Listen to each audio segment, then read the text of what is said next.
Hello, I'm Mr. Tie-Dye. So it looks like there's a couple people waiting here. I'm trying out a new mic, so let me know if you can hear me right now before I get started.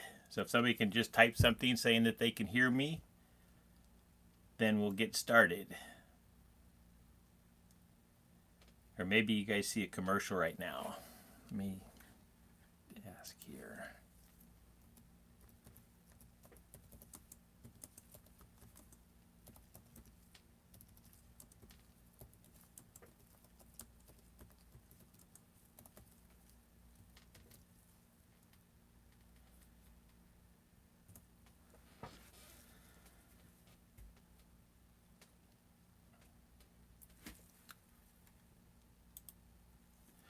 Okay, can you guys hear me? Okay, great. So I seen some conversation today about this design on Facebook, so I decided to just jump on here and do a demo on this design. So I call this the tire tread just because it looks like a tire is driven across there, and I teach this in the schools, and the kids have a lot of fun with it. So we're going to go ahead and get started on that design. So what I have here is a tank top that's been soaked in soda ash. It's been spun out so that it's just barely damp right now. That's my preferred method for tying tees. So for doing the tire tread design, what you're going to do is just pick which direction you want it to go across on your tee. And then just pick it up and you're folding it in half diagonally. So once I do that, then I just lay it out kind of flat, and I usually will start just a few inches up from the end instead of trying to do my folds here. I'm going to do accordion folds maybe about a ½ inch tall on the tee here, and I'm just going to focus on about 3 inches here because that's going to put a 6-inch tire tread mark on the tee. So I'm just going to focus on just this area here, and I'm just going to do nice straight accordion folds. My goal is to try to keep this edge here nice and flat. Let me scoot over into the camera here. So I want this edge to stay flat. If it starts going off to the side, then you're just getting off direction there. So just as you do your folds, you just want to make sure that you just line them up nice and neat on the edge there. And I usually try to keep my pleats about the same height also. So then we're just going to pleat all the way across this. And this outer part here, you don't really need to focus too much on because we're going to scrunch that up later here. So I'm just focusing on these couple inches.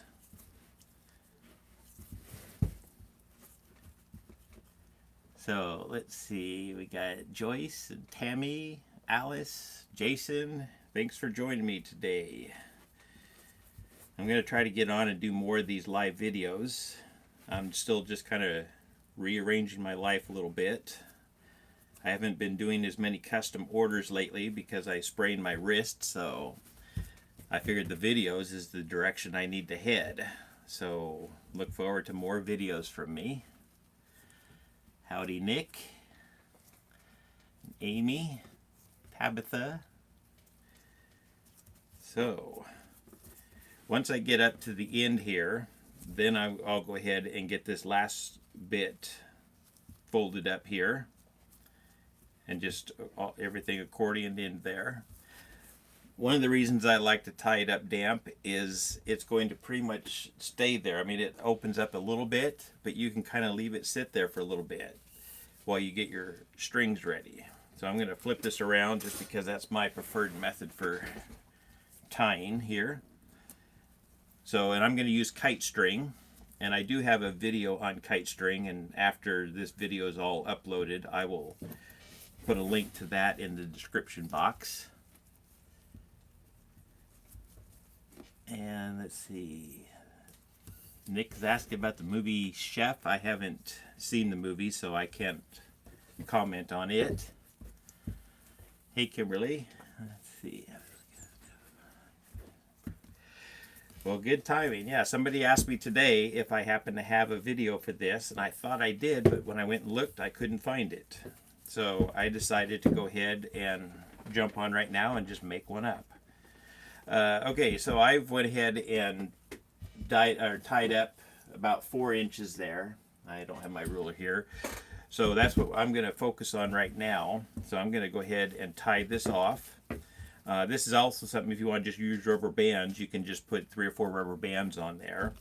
I'm going to draw some lines for where I'm going to do my dyeing at. So if you're doing rubber bands, you could just use your rubber bands as your dye lines and just space them out how far you want for your lines. So we'll click that off, and then I'm just using a washable marker, and these are usually either Crayola or Crazy Art, and they almost always wash out. Every now and then there'll be a little bit of a spot, and that's the main reason I work on the inside of the tees. So just in case there is a random spot that doesn't wash out, then it's on the inside, not the outside. And you can make these lines as big as you want. I'm just going maybe about 1 inch wide here, or 3/4 of an inch. And that just kind of gives me a general guideline for where I'm putting my colors at. And I'll usually continue those same lines on the bottom side, so that when I flip it over, I can do the same lines on the other side. So don't forget to draw those lines in.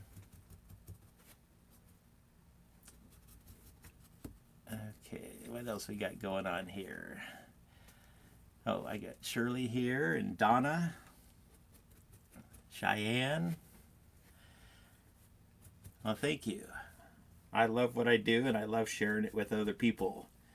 So what I want to see is more people have success with art. When I first started doing tie-dye 19 years ago, there was nobody really around that wanted to share anything.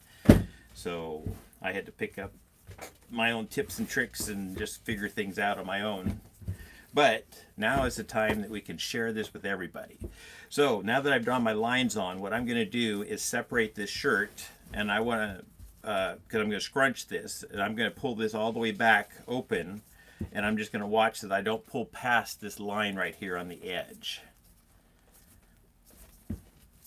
So just a matter of just opening that up, and that just makes your design where you can scrunch it right up to the pleated line. So I just pull a little bit at a time until I kind of get it where I want it, and then that's good.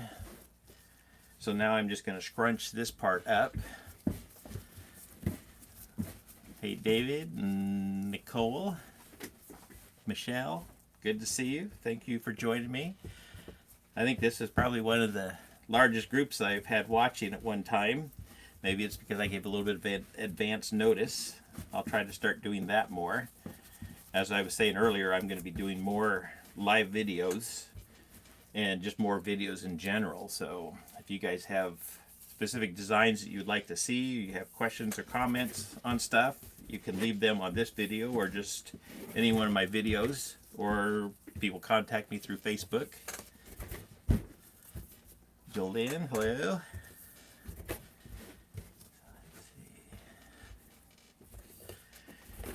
And you're welcome. I love to teach. Like I say, this here is one of my designs that I do in my school events. I've been doing those for about 15 years now, and just love working with the kids and hopefully inspire them, whether they actually take up tie-dye or just an art form in general. I just think the schools need more art. The world needs more art and more color in it. So that's why I continue to do what I do here. All right, so now we got that all scrunched up. We're going to break out some colors here. I'm using kite string. This here I buy from, just a second, I lost my end here. I buy this from Ace Hardware. I used to buy it on Amazon, but then the one kind they stopped making it, and another kind I didn't really care for it, so I use Ace Hardware kite string now to tie these up. And I will put a link to the video on just how I use it down in the description box after this is done. Hey Adam, Amanda, good to see you. Yeah, the crowd's growing. Okay, so what I'm going to do is I'm going to dye this in just the primary colors. And let's see, maybe we'll add some gray in there too. No, not gray. Sorry. That's some green.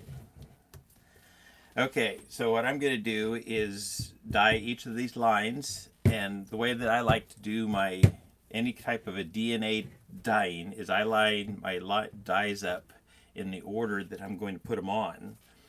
So on the top side, I'll put them on just like this, and then when I flip it over, we're going to shift the bottles, and you'll see that here in a minute. So I'm going to go ahead and start with the yellow here on the outer edge. And I just apply the dye, give it a good coat so it soaks in a little bit.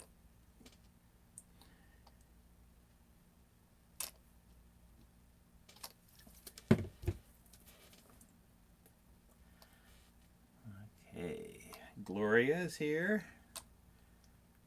Teresa, hello. Thank you guys for joining me. I'm glad you're enjoying the videos and getting some use out of them. I've been having fun making them. So it's a win-win, I guess.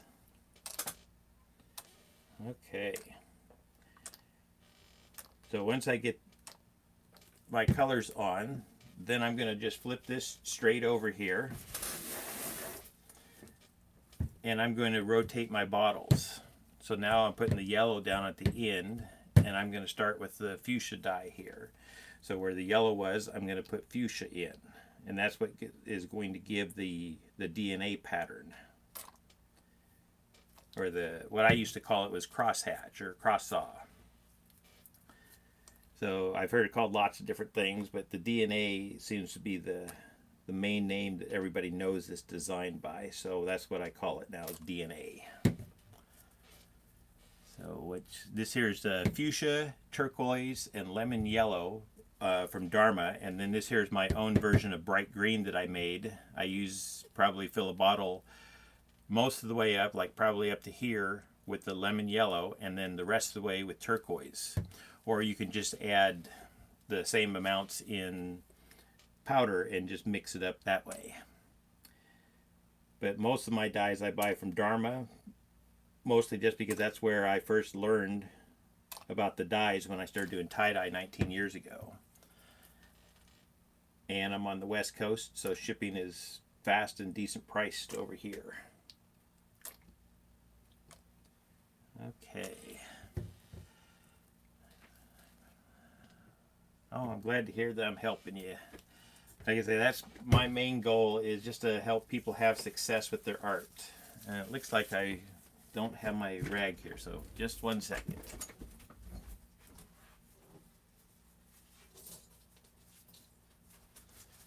Okay, sorry about that. I forgot my rag in the sink. So now after I've dyed my DNA pattern, now I'm going to do the scrunch. And I'm just going to do a 2-color scrunch on here. And the way that I'll do that if I'm using the same color. So I'm going to use 2 shades of green. This here once again is my bright green and then emerald green from Dharma.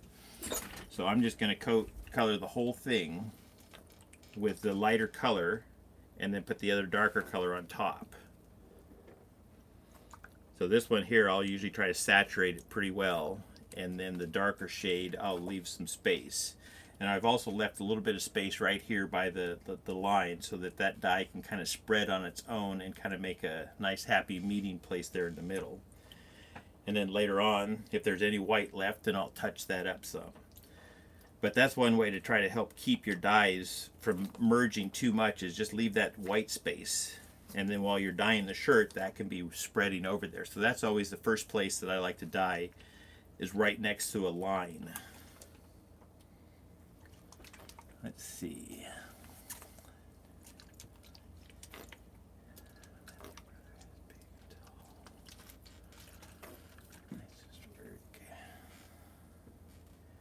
Okay, so we'll dye this other side. Once again, I'm going to do that same thing.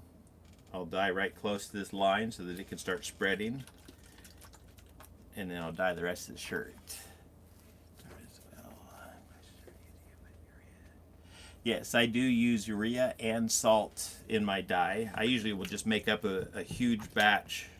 So I'm using, I think, like 4 cups, 5 cups of salt and urea in a 6-gallon bucket of water, and then I use I think 3 tablespoons of the thickener in there, just so that my dyes are just have a slight bit of thickness to them, but nothing like my black dyes. These here that I mix up with the really thick dye, mine don't have that much. Like I say, but I use all of those in my dyes, and that's just kind of a personal choice. When I first started, I just mixed them with just water. But over the years, I've just added more things to what I do, and some of it comes from tips from other dyers and stuff.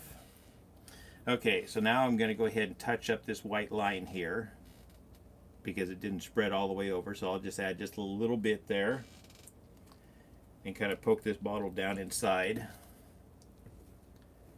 Same thing on this side.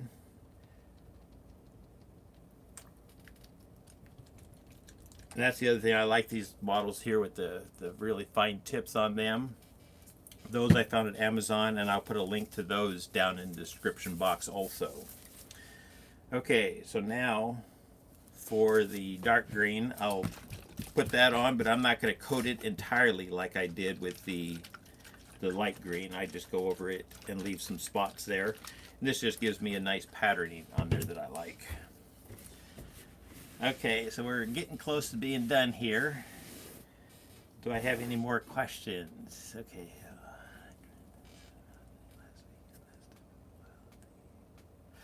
You're welcome. Yeah, and I'm going to be doing another video at some point. I bought some new sodium alginate from Amazon, and it's supposed to dissolve quicker and easier into the water. So as soon as I've experimented with that, then I'll make a new video on how else to make thick dye or thick water. Let's see.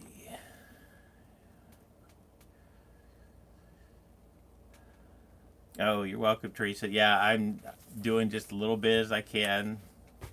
Same thing, you know, until my wrist heals up on me. What thickener? The thickener is sodium alginate from Dharma. But like I say, there's one from Amazon that I bought. This is the one here. And that one there is supposed to dissolve better. I just haven't had the time yet to explore with it. But as soon as I do, I'll be making a new video on the thickened water.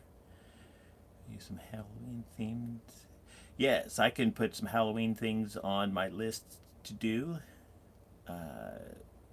Oh, awesome. Elephant tea. Yeah, have fun with that. I have my dye sit around for up to 2 to 3 weeks after I've mixed it, just at room temperature, which in my house runs anywhere from 65 to 70 degrees. Today's a little warmer. But after 2 or 3 weeks, that's when I start noticing the colors just don't quite hit as well. And then I'll add another scoop of powder and blend them up. But if you have a spare fridge and you store them in there, I've heard they can last up to 9 times longer. So let's see. Thank you. Oh, you're welcome. Okay. Yeah, I've heard about using the xanthan gum. Let's see.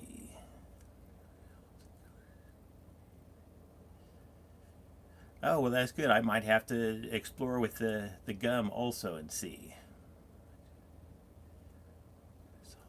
I use the salt that I use is Glauber salt. I buy that off of Amazon also, but I've heard that just regular salt works also. I think the Glauber salt is specifically sold. Dharma says that helps to improve your turquoises, but I think salt in general is going to improve the dyes. Just from what I've heard, the salt, when you're doing low water immersion, the salt is going to help push the dye out of the water into the fabric. So anything like that, I mean, you don't have as much liquid, but if it's going to give my colors just a little bit more bump, that's why I go ahead and do it. But it's definitely not required in your dyes. Just plain water and Procyon dyes is going to work perfect for you also. Okay, well that looks like about it for the questions here. So what I'm going to do is let this batch for 48 hours. I'll wash it, and then I'll post results on my Facebook page, and I'll put a link down in the description box so that you can see how this turned out. But you can see that the colors are just shifted, and that's what really gives the DNA the pop. Okay, well, you're welcome. Thank you. I enjoy doing these videos, so look forward to more from me soon. Everybody have a great evening.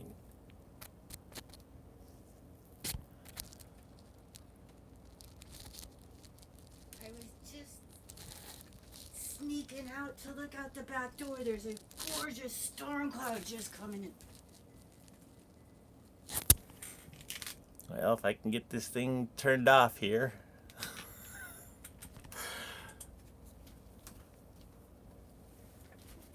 Okay.